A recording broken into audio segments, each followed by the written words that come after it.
Et bonjour à tous, ravi de vous retrouver pour l'émission du lundi 3 avril 2023. On se retrouve avec un Bitcoin autour de 27 700 $, moins 2,60 ce matin, Ethereum 1780, donc grossièrement le top 10 recule entre moins 2 à moins 6% pour Dogecoin, moins 4,34 pour Solana, et on a jusqu'à moins 5 pour Shiba Inu. Au niveau de Avalanche Avax, moins 4,51 autour des 17 $, et ensuite on recule en majorité entre moins 2 et moins 4, jusqu'à ce top 25 qui est clôturé aujourd'hui par Filecoin, 5,45 $ et Hedera Hgraph pas loin des 0,07 $.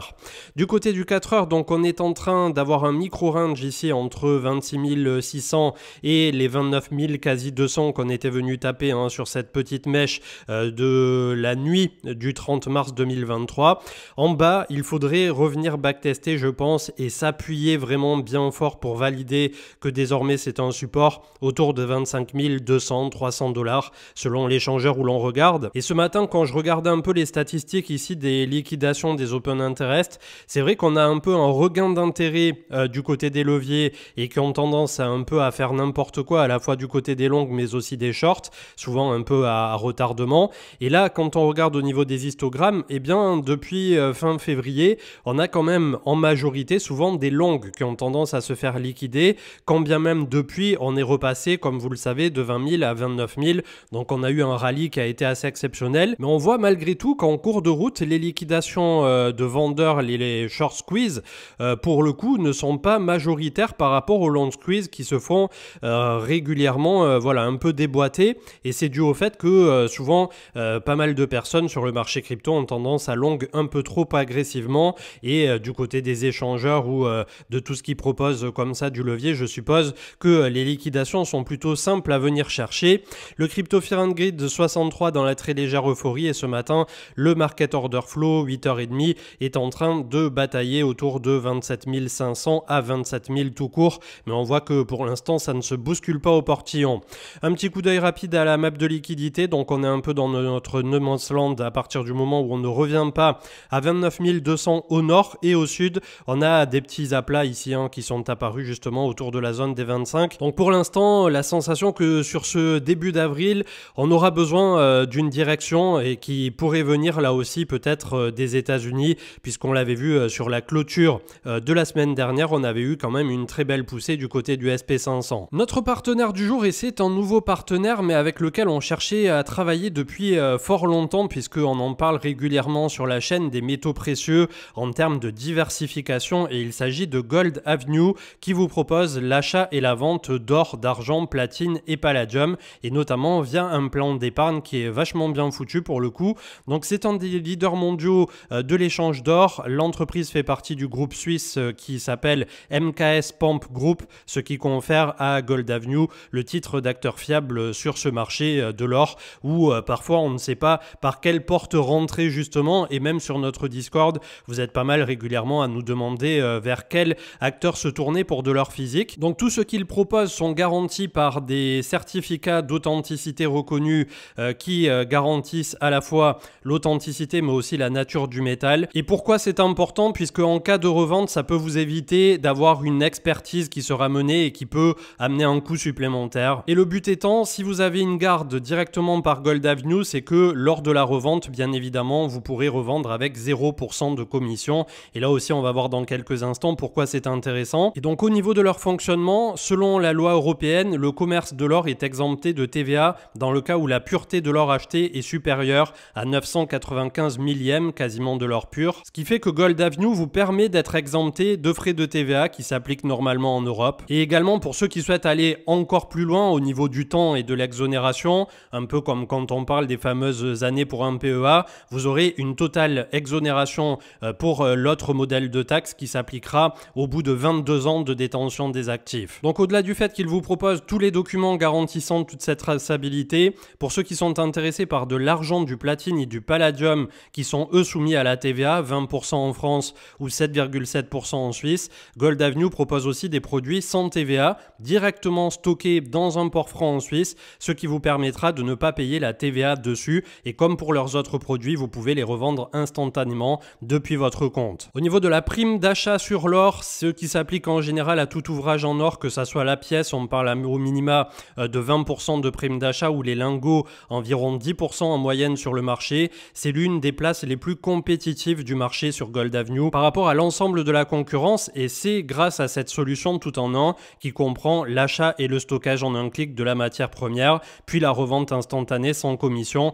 Gold Avenue étant devenu l'un des acteurs les plus compétitifs du marché. Qui dit métaux précieux, qui dit garde, dit sécurité des investissements, et pour délester les utilisateurs du poids mental qu'implique le stockage de leurs métaux précieux par leurs propres moyens, par exemple aller creuser un bunker dans votre jardin ou un petit coffre derrière un mur dans votre maison tout simplement, Gold Avenue vous propose le service de garde dans un entrepôt, donc c'est dans un coffre-fort bunkérisé. Le tout est piloté directement par l'entreprise, l'utilisateur n'a rien à faire. L'entreposage est gratuit jusqu'à 10 000 € de produits stockés sur la plateforme, et ensuite on passe à 8 € par mois jusqu'à 100 000 €. Et pour terminer, pour les plus fortunés d'entre vous, 0,5% par an de la valeur totale stockée au-delà des fameux 100 000 €. Au niveau du coffre-fort, il est détenu au sein de la raffinerie ultra sécurisée du groupe en Suisse, les clients étant ainsi assurés contre le vol, la perte et les dommages, peu importe le nombre de produits et le montant du portefeuille, ils sont gardés hors du bilan de Gold Avenue, ce qui fait un peu l'équivalent, comme on dit souvent,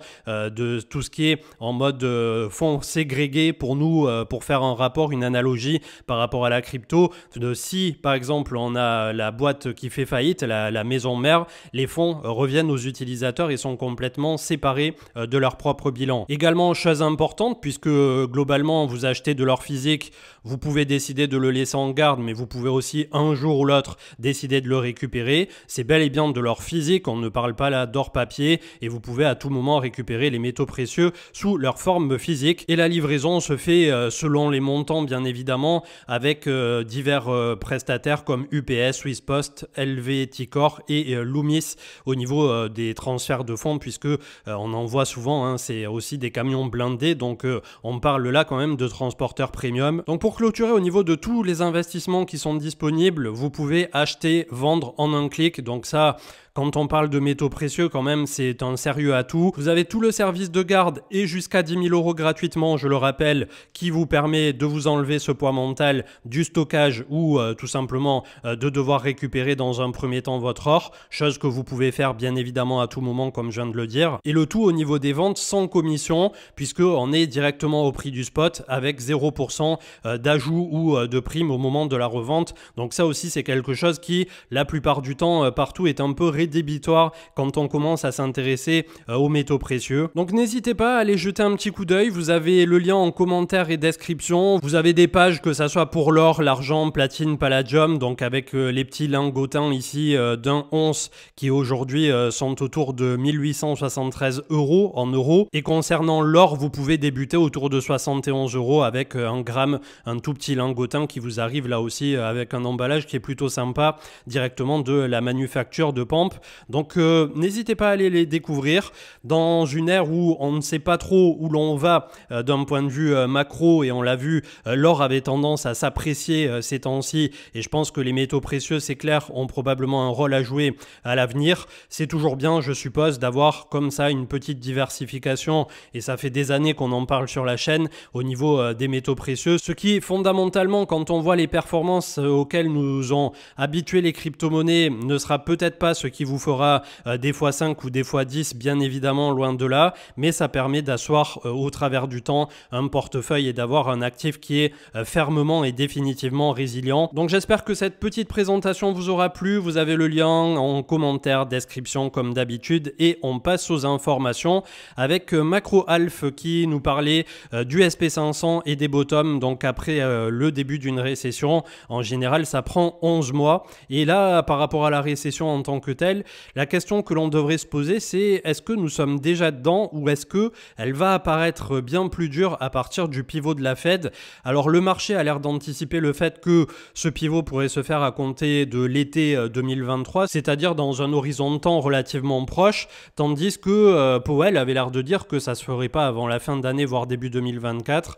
Donc là aussi, on manque encore un peu de temps pour vérifier qui ment ou qui va faire quoi, mais c'est vrai qu'on pourrait avoir de nouveau à cheval sur cet été 2023, encore une année, c'est-à-dire jusqu'au printemps-été 2024, où les marchés seraient encore un peu à tâtons et se poseraient pas mal de questions.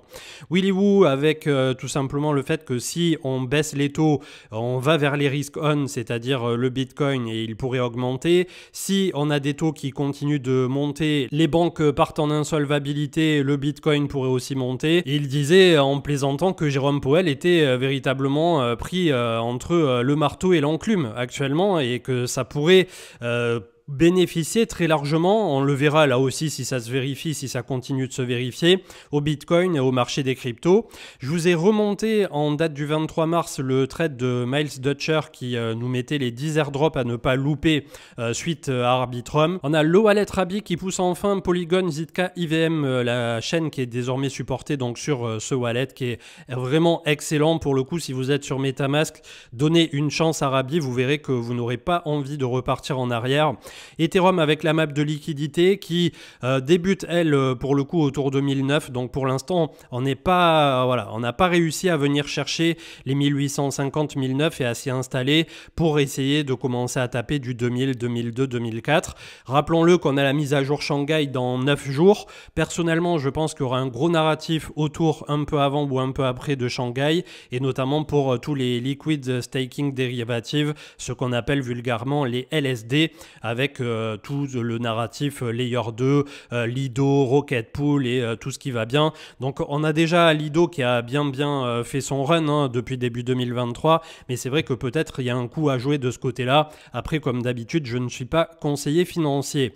Grégory Raymond, la Chine et la France via Total Energy concluent un accord pour acquérir du gaz en yuan. C'est vrai que c'est assez rare pour être souligné, et est-ce qu'on ne serait pas au début de la dédollarisation du marché de l'énergie, mais pas que, puisque je crois avoir vu passer que les BRICS étaient en train de un peu se rencontrer pour potentiellement avoir une nouvelle monnaie qui serait émise entre plusieurs pays. J'ai pas pu tout vérifier ou tout sourcer, mais voilà, il y a pas mal de discussions autour de ça en ce moment, et notamment autour de la Russie.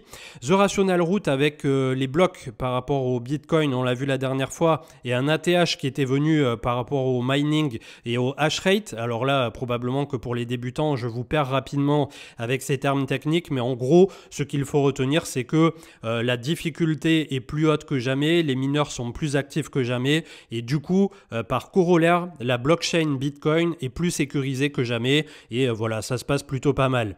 Nayib Bukele, le président de El Salvador, qui a poussé son fameux acte, donc ça y est, au niveau légal, c'est passé, pour éliminer toute taxe qui serait afférente aux innovations technologiques, dont les cryptoactifs, donc ce qui en fait un des principaux paradis mondiaux, si ça n'était pas déjà le cas, pour les possesseurs, les détenteurs de cryptoactifs. CryptoGoku avec plus d'1 million d'Ethers qui ont été gagnés par les validateurs depuis Ethereum 2.0. Près de 18 millions d'ETH ont été stakés dans le contrat ETH 2.0. Donc là, ça s'appelle plus ETH 2.0, mais voilà, c'est le Proof of Stake. Et globalement, c'est vrai que beaucoup de personnes pensent que ça va être vendu autour de Shanghai, alors que la majorité pense, en tout cas au niveau des développeurs et des personnes qui sont vraiment impliquées côté Ether, que ça va au contraire débloquer les vannes pour pouvoir rentrer, sortir quand on le veut, ce qui devrait permettre à beaucoup d'acteurs, notamment institutionnalisés, de rentrer un peu plus sereinement. Donc il y a Marc souvent, je crois, qui dit qu'il pense qu'on pourrait avoir un doublement des Ethers stakés d'ici la fin de l'année. À mon avis, on ne doit pas être très loin de la vérité. Mais là aussi, voilà, on aura des réponses à nos questions bien assez rapidement. Avec Esprit Cryptique, on a FTX par rapport à la zone EI. Donc ça peut être intéressant pour tous ceux qui ont perdu de l'argent sur FTX, qui lance un processus permettant aux clients de réclamer leurs soldes finaux. Donc n'hésitez pas à aller voir, c'est un post officiel, c'est sur FTX-official le 31 mars et vous avez probablement reçu un mail dans le même laps de temps qui vous invite à vous manifester. Glassnode avec le BTC qui est sur une zone dure ici autour des 28 à 30 000 $, puisque c'est cette zone qui fait office de grand barrage pour par la suite re-rentrer, je suppose, dans un cycle haussier. Donc un petit appui autour de 25 000, ça serait pas du luxe et clairement ça permettrait par la suite de repartir sur de bonnes bases. On avait cette info qui est parue aussi il y a quelques jours, donc c'était juste avant le week-end si je dis pas de bêtises, du gouvernement américain qui a vendu 9 800 bitcoins le 14 mars et qui voudrait vendre 41 500 bitcoins supplémentaires qui seraient liés aux affaires de Silk Road. Donc à l'époque c'était au niveau du Darknet la principale place de marché où l'on pouvait tout acheter et tout faire en BTC. Donc on va voir là aussi ce que ça donnera. C'est vendu au compte-gouttes, ça n'aura pas un impact magistral au niveau du marché du BTC, mais c'est une information relativement importante. Les alts par rapport à Income Sharks, où on pourra avoir une alt season si effectivement on arrive à casser ces fameux 600-610 milliards et dans un premier temps aller rallier les 700, là aussi on l'a vu un nombre incalculable de fois. On a l'Italie qui bloque pur et dur ChatGPT, donc l'IA qui en est à sa 4e génération, tandis que les principaux cerveaux mondiaux pensent qu'il faudrait le mettre en pause pendant 6 mois parce que ça va beaucoup trop vite et ça pourrait perturber jusqu'à l'équilibre de l'humanité. Avec France Crypto, la compagnie aérienne Flybondi va dorénavant émettre chacun de ses billets sous forme de NFT, librement transférables et échangeables sur le marché secondaire, ce qui devrait là aussi permettre d'avoir une activité bien plus transparente, bien plus rapide, et je pense que plus tard aussi ça permettra de vous rembourser immédiatement si vous avez un retard, si vous avez une annulation, et le tout sans passer par une tierce personne. Tout se fera par un contrat automatisé. Je vous dis pas le gain de temps, le gain d'énergie et le gain potentiel d'argent que ça peut représenter. Avec Coins.fr, la proposition de lancement d'AV V3 sur le réseau principal de Polygon Zk EVM a passé avec succès une première prise de température cette semaine, donc petit à petit tous les protocoles qui vont s'y mettre. Vous avez un trade très intéressant également par rapport au Shanghai Upgrade de Ethereum, c'est Alpha PLS qui proposait ça. Comme d'habitude, je ne fais pas la lecture, surtout quand c'est en anglais, mais ça vous permettra d'y voir peut-être un peu plus clair. Avec Prof Chain de Cryptost qui nous parlait des métriques on-chain, et pour lui, on a bel et bien le bottom qui a été fait lorsqu'on était autour de 15 500, avec désormais d'énormes supports on-chain qui se trouvent globalement avec juste sous les 20 000 $ à 22 000. Donc on a 19 720, 21 344 et 21 767 précisément, ce qui fait que déjà les 20 000 ça en fait un support de choix, et en dernier recours les 15 à 16 on a vu qu'on n'a jamais eu autant de bitcoin qui ont été échangés autour de cette zone. InfoSeries, c'était il y a 24 ans, le film Matrix sortait au cinéma, ça nous met un petit coup de vieux pour le coup, et c'est vrai que peu importe que l'on soit fan de la trilogie, qu'on ait détesté le 4e ou peu importe l'avis, le premier a l'air d'avoir un consensus Matrix premier du nom qui restera gravé à toujours et qui aura permis à toute une génération, je pense, de s'élever sur des questions comme ça à la fois philosophiques et de direction que peut prendre ou d'où vient l'humanité justement. Une dernière petite info, puisque c'était quand même un truc qui est passé peut-être inaperçu mais qui aurait pu être le titre principal d'il y a quelques jours, avec Coins.fr, la tokenisation de la finance traditionnelle qui offre un potentiel considérable selon la Citibank. D'après ses évaluations, les securities tokenisées pourraient représenter 4 000 milliards de dollars d'ici à 2030. Donc là, on est vraiment, comme on le dit souvent, sur ce cycle de la maturité, sur ce cycle de la régulation. Ça fait pas plaisir, ça fait pas du bien. On n'avait pas envie d'être régulé sur certains aspects. On aurait préféré le faire nous en interne. Ça vient de l'extérieur, ça vient des États. Ils vont vouloir pousser leur monnaie de banque centrale derrière. Mais une fois que tout ça, ça va être assis, entre 2025 à 2030, on risque d'avoir le véritable cycle d'expansion institutionnalisé d'un point de vue jusqu'aux États. Et là, vraiment, ça peut être quelque chose qui est un game changer. On verra aussi si on ne se fait pas encore plus batailler d'ici là. Mais en tout cas, pour l'instant, c'est quelque chose de plutôt, j'allais dire positif, oui et non. Ça dépend comment on se positionne. Mais c'est quelque chose qui permettra de faire avancer le truc à un stade auquel on ne peut pas prétendre aujourd'hui peut-être. Bitcoin à 27 748 ce matin, alors qu'il avait clôturé hier le BLX à 28 000, quasi 200. Donc on voit que ça fait 3 semaines qu'on merdouille ici autour de la zone des 28 000. Un appui sur les 25 002, 25 005 selon les échangeurs, où la moyenne mobile 200 nous attend ici en hebdomadaire. Ça serait pas du luxe et ça permettrait de faire un véritable marchepied pour ensuite aller sereinement s'attaquer aux 30, 35, 36 où nous attend le 0,38,2 de Fibo. Le crypto total à 1127, c'est pareil, on n'arrive pas à passer les 1150. Donc pour l'instant, voilà, on a un cluster dur ici avec une zone d'appui qui pourrait nous reconduire jusqu'aux 1000, 1040 milliards. Et le crypto total 2 des alts, on est sous les 600. Comme on l'a vu, si ça passe, c'est les 700 milliards en ligne droite. Sachant que les alts ont un certain retard puisque tout ce temps, c'était Bitcoin qui l'idée et qui nous a fait une très belle poussée. Plus de 4100 points pour le SP500 qui va probablement revenir tester ici les 4150 à 4200. On a une zone relativement dure aussi au niveau du RSI ici à passer autour de 57 en hebdo. Si jamais ça venait à franchir les 4002 par la suite, là aussi on rentre en cycle haussier du côté du SP500, quand bien même on a pas mal de personnes qui s'attendent au drame absolu, à la récession, des trucs comme ça. Donc pour l'instant c'est vrai que on n'est clairement pas sorti du sable et probablement qu'il y aura ce double effet qui se coule, cet effet boomerang entre l'été 2023 et début 2024, mais pour l'instant les marchés ont l'air d'être toujours aussi optimistes et comme je vous le disais tout à l'heure, on ne sait pas qui se ment ou qui ment à qui.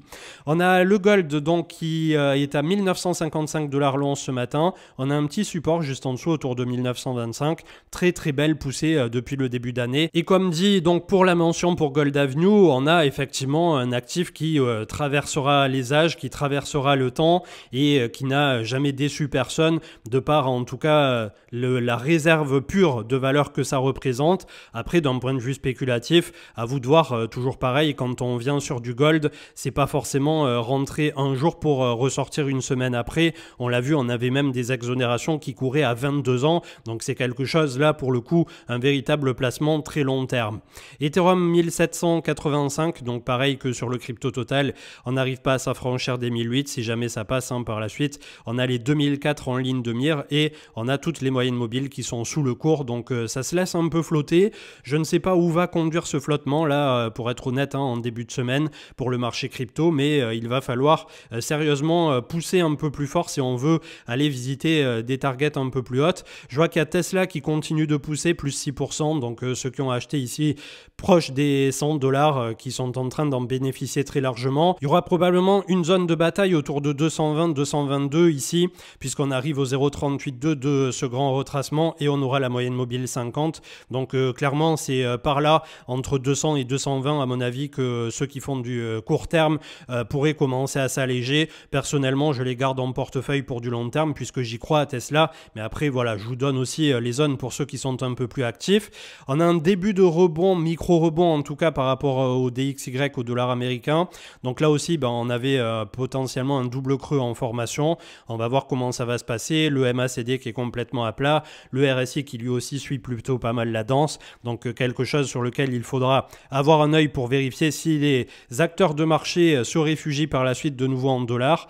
Tandis que la Bitcoin dominance statu quo autour de la zone de surachat par rapport au RSI, 47,59 pour la BTCD. Donc je ne pense toujours pas que nous ayons le jus en l'état pour aller au-delà de 48.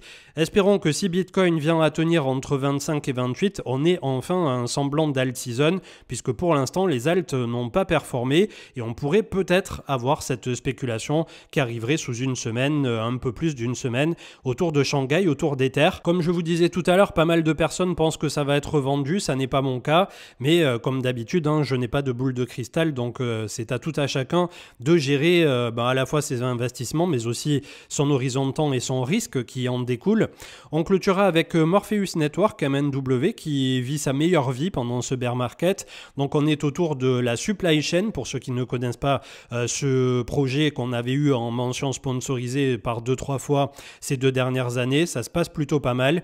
Là aussi à voir, puisqu'ils ont déjà des partenariats dans la vie réelle. On est sur du tangible et on est sur quelque chose, comme je vous le disais tout à l'heure pour les billets d'avion en NFT et plus tard les smart contracts qui permettront de se faire rembourser comme ça en 2-2, d'avoir là au niveau de la supply chain une amélioration, une traçabilité, une transparence sans commune mesure, le tout sans avoir des informations qui nécessitent énormément de stockage ou énormément d'énergie. Donc on a un coût qui est largement forcément amoindri pour tout le domaine comme ça de la supply chain. Donc comme je vous disais tout à l'heure, le BLX qui a clôturé à 28 000 quasi 200 hier. D'un point de vue technique, deuxième semaine de toupie, deuxième semaine d'indécision pile poil ici sur les 28 200. En bas, on a un énorme support à 25 500 avec la moyenne mobile 200 désormais. Il nous faut soit le backtest rapidement et commencer à voir qu'on a de la réaction. Ça nous donnera l'énergie nécessaire pour aller pousser 30-35. Et sinon, après, il y a le scénario négatif où l'on repasse sous les 25 000. On repart au mieux entre 20 et 22 ici, mais c'est pas forcément un scénario que j'aimerais voir à court terme puisque on est tout juste en train de profiter et de bénéficier de cette impulsion qu'il va falloir pour le marché crypto, si l'on souhaite aller visiter un peu plus haut, savoir maintenir et savoir faire perdurer sur ce mois d'avril et voire de mai 2023. Je vous souhaite une excellente journée et je vous dis à ce soir avec les habitués lors de notre live Twitch à 21 h. Ciao ciao.